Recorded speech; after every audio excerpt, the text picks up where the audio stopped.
Hi everybody, and welcome to the third episode of Reasons Why Amy Fails at Life. Finally!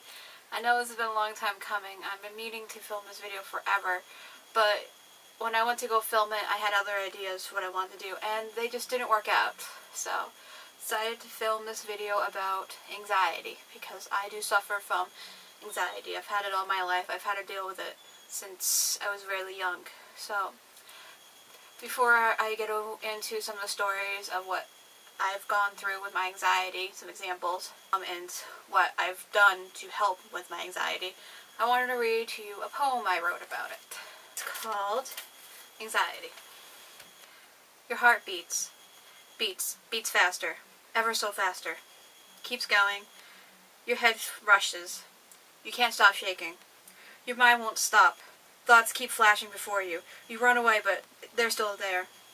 They won't leave you alone. You trip and fall, but they're there. You black out. Now all you feel is numb.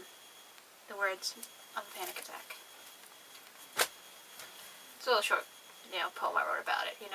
When I get anxiety problems, my heart beats really fast. I start feeling sick sometimes. I haven't blacked out yet, so that's a good thing.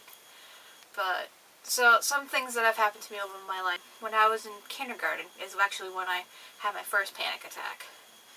I was invited over to my friend's house, and I just was so nervous and anxious to see him and to hang out with him that I quite literally made myself sick, and every time I say his name, I'd get anxious. So to calm myself down, I had to say somebody else's name to make myself calmer. I don't know why, but it's just, I get so anxious, I get so nervous to be around this person, and that I just, like I said, I make myself sick. I used to, quite literally, I missed school sometimes just because I was so anxious, because I didn't want to see him, I didn't want to see other people. So, as I got older, it wasn't as bad, I didn't make myself sick as much, but my anxiety was still pretty bad.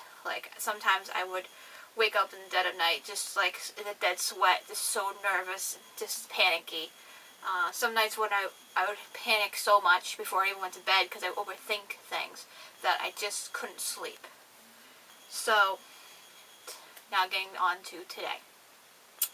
So, my anxiety isn't, I'm going to say isn't as bad now, because where I work, I have to deal with tons of people all the time.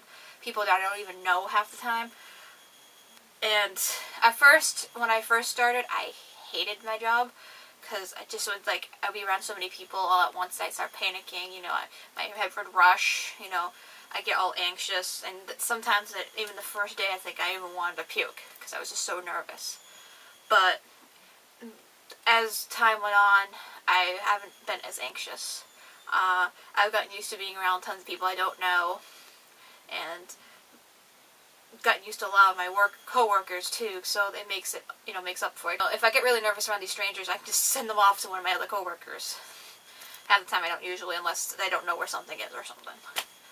But, anxiety has made me be very self-aware of people around me, and has made me, half the time I couldn't even be in certain situations because I was just so nervous. But since I've been working where I work, when I have to be around strangers a lot during the day, I've gotten over it, and I've gotten used to being, around people, and I'm not as anxious anymore. There are some times where I do get anxious still, I was afraid last summer that the world was going to end, this year. I'm not as anxious about it now. It was stupid of me to think that, the world's going to end. No, it's not. So, but, I'm still going to have problems with my anxiety for the rest of my life. But I'm starting to learn slowly but surely how to deal with it. So I hope you enjoyed this video. I will see you all next week. And, yeah. Peace.